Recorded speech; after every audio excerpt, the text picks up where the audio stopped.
2017. Yang kedua, jasa swadaya 21 juta. Yang ketiga, hancurnya jalan ya.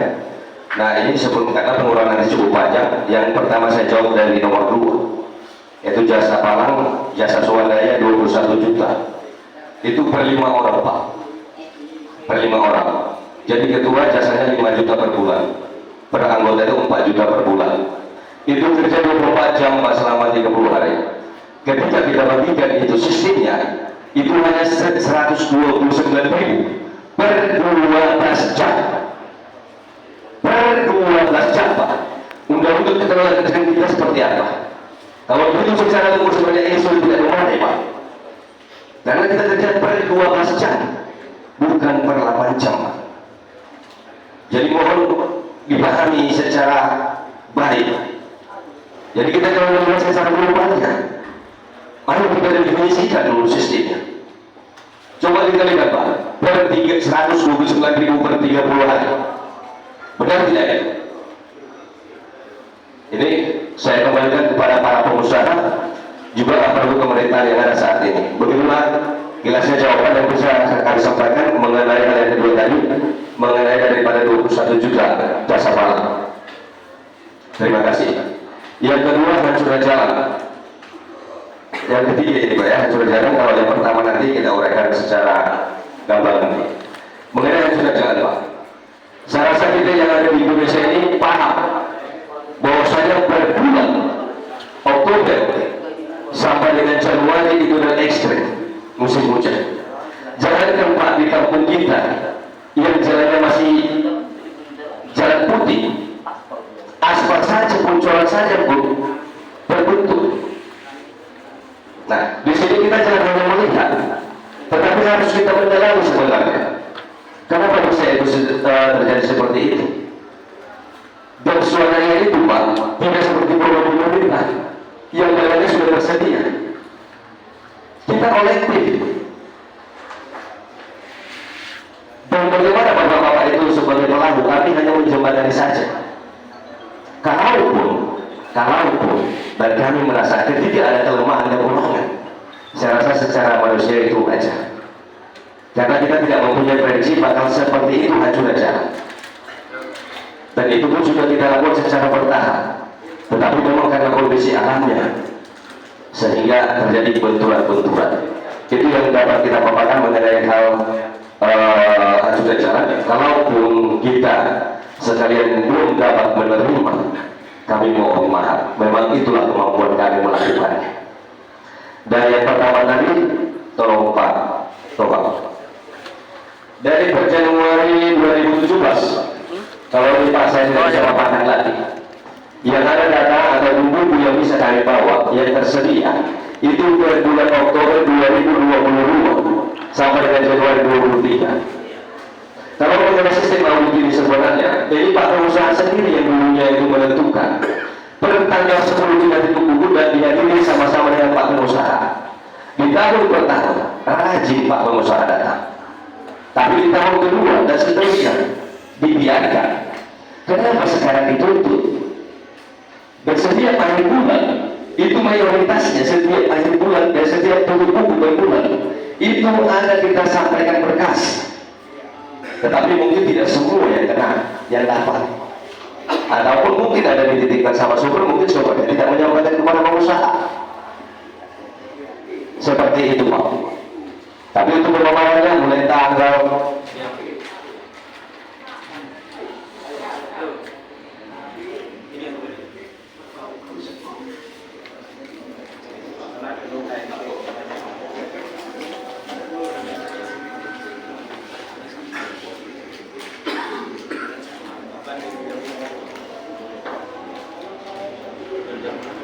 jadi untuk memaparkan ini, untuk membacakan semuanya ada di sini bukunya Pak. Apakah ini kita baca? Atau mungkin pengusaha saja yang datang mengeceknya? Mungkin bisa langsung berlama-lama ya? Karena ini kita bawa langsung bukunya semua supaya bisa diaudit. Silakan aja Pak, dicek. Iya. Ini ada 4 bulan ini terakhir. Dicek. Periksa aja. Biar jangan di belakang. Yang kami itu 2017 harian, bukan buku harian. Itu bukan buku seperti itu makan. Mana buku hariannya? Instansi yang masuk model material, mana yang keluar model sawit. Siapa tim auditnya? Siapa tim auditnya? Begini Pak, jangan kami bulan dituntut untuk tim audit. Saya selaku pekerja di Pala yang kalian pilih dulunya pengusaha yang ini, tidak pernah dikatakan ada tim audit. Saudara sendiri yang melakukan itu, pengusaha sendiri yang melakukan. Jadi jangan kami yang pelaku, pengerjanya dituntut Pak. Pengusaha yang sebenarnya ini, seharusnya masyarakat itu menuntut pengusaha, bukan pengusaha menuntut kami. Karena kami ini angkatan daripada pengusaha. Maaf ya, kalau suara ada tinggi sedikit tidak apa-apa ya. Namanya forum ya Pak ya, maaf. Tapi pengalaman saya, pengetahuan saya seperti hal itu Pak. Karena saya memang di dunia pengusaha ditugaskan untuk menjalankan Pala ini. Dan sepengetahuan saya tidak ada tim auditnya. Hanya saja pada waktu itu dikatakan setiap tanggal 10 awal bulan dilakukan tutup buku dan dihadiri para pengusaha. Baru dibikin namanya, dititipkan ke mobil. Itu sepengetahuan saya Pak. Mungkin para pengusaha ataupun penasehat yang hadir ataupun yang memahami ini tolong menjelaskan ya Pak. Saya minta tolong karena saya pun hanya menjalankan tugas pekerjaan. Terima kasih.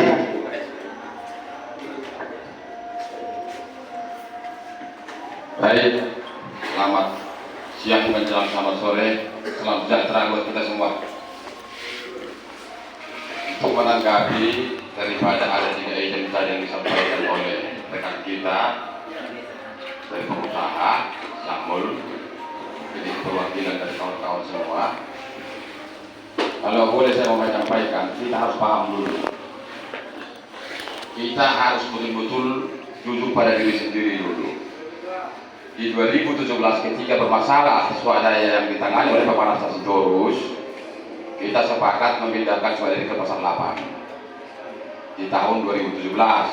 Jadi diangkatlah pada masa itu ketua swadaya beserta pemutih, dan yang menentukan terkait jasa mereka adalah semua pengusaha. Dan selanjutnya ada beberapa orang sampai 15 orang saya ingat pada masa itu yang menjadi penasehat yang bertugas sebagai orang yang mengevaluasi, dan setiap tanggal 10 setiap bulan pihak pekerja di Pala harus melaporkan kepada pengusahanya. Awal-awal memang seperti diceritakan Pak Sarwedi Sitorus tadi, kita pada rajin sampai ada 1 tahun, tetapi mungkin apakah hal itu kita menganggap sudah baik sehingga kita tidak tahu lagi. Kalau saya secara internal saya pribadi sebagai pengguna jalan dan pembayar manfaat, saya merasa tidak ada problem. Nah, itu kalau saya, makanya saya tidak hadir setiap tanggal 10 tersebut.